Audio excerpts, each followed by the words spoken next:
Assalamualaikum anak-anak. Sekarang kita akan lanjutkan pelajaran sejarah kita tentang reaksi rakyat Indonesia terhadap pemerintah kolonial. Menjelang kedatangan bangsa Eropa ke Indonesia, wilayah Nusantara hidup dengan tentram di bawah kekuasaan raja-raja. Kedatangan bangsa Eropa di Indonesia mula-mula disambut baik oleh warga negara Indonesia. Namun, lama-lama rakyat Indonesia mengadakan perlawanan karena niat jahat bangsa Eropa mulai diketahui. Perlawanan yang dilakukan rakyat Indonesia ini disebabkan karena orang-orang Barat ingin memaksakan monopoli perdagangan dan berusaha mencampuri urusan kerajaan-kerajaan di Indonesia. Bagaimana peristiwa perlawanan rakyat Aceh terhadap Portugis? Setelah Malaka dapat dikuasai oleh Portugis pada tahun 1511, terjadilah persaingan dagang antara pedagang-pedagang Portugis dan pedagang di Nusantara. Maka terjadilah perlawanan dari rakyat Aceh. Perlawanan tersebut antara lain yang pertama, Sultan Ali Muraid Shah berhasil membebaskan Aceh dari upaya penguasaan bangsa Portugis. Yang kedua, Sultan Alauddin Riayat Shah berani menentang dan mengusir Portugis yang bersekutu dengan Johor. Yang ketiga adalah perlawanan dari Sultan Iskandar Muda yang gigih melawan Portugis. Pada tahun 1615 dan 1629, Iskandar Muda melakukan serangan terhadap Portugis di Malaka. Selain di Malaka, perlawanan juga terjadi di Maluku, tepatnya di Ternate. Pada awalnya, Portugis juga diterima baik oleh raja setempat dan diizinkan mendirikan benteng. Namun, lama-kelamaan rakyat Ternate mengadakan perlawanan karena Portugis serakah, ikut campur dalam pemerintahan dan membenci agama Ternate. Mereka juga bersikap sewenang-wenang.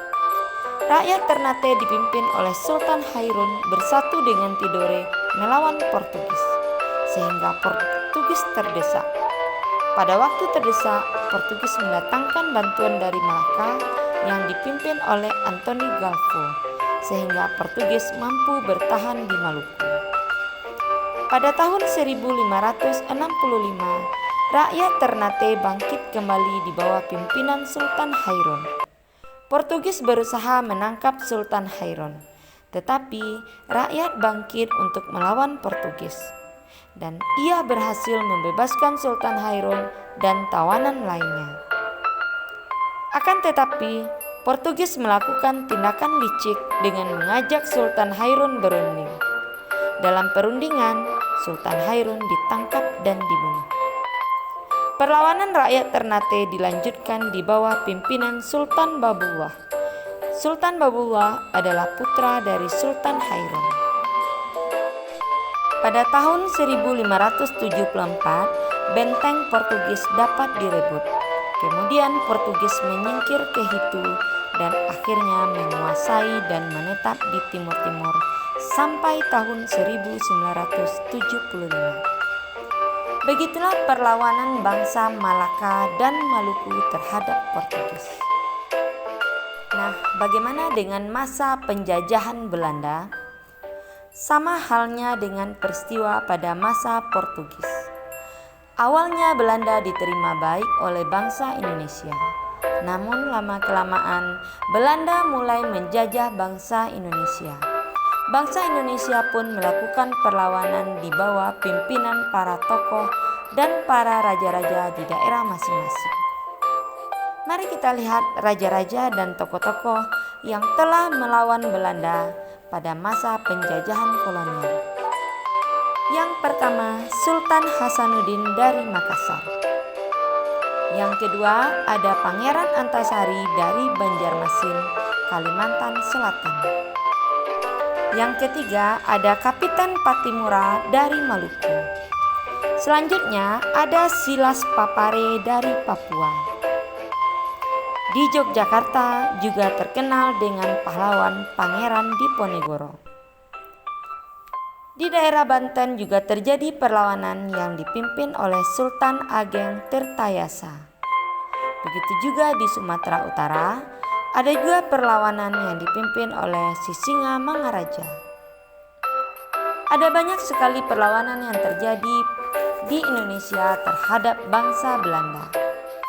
Namun, pada umumnya mengalami kegagalan disebabkan karena perlawanan dilakukan masih bersifat kedaerahan dan secara sendiri-sendiri. Pada saat itu, para raja-raja dan para pahlawan di Indonesia belum bersatu dan mereka mudah diadu domba oleh penjajah. Nah, bagaimana dengan peristiwa yang terjadi pada masing-masing daerah? Nanti kamu akan mencari informasi tentang peristiwa-peristiwa perlawanan yang terjadi pada daerah-daerah yang kita pelajari tadi. Seperti pada Makassar ada Sultan Hasanuddin.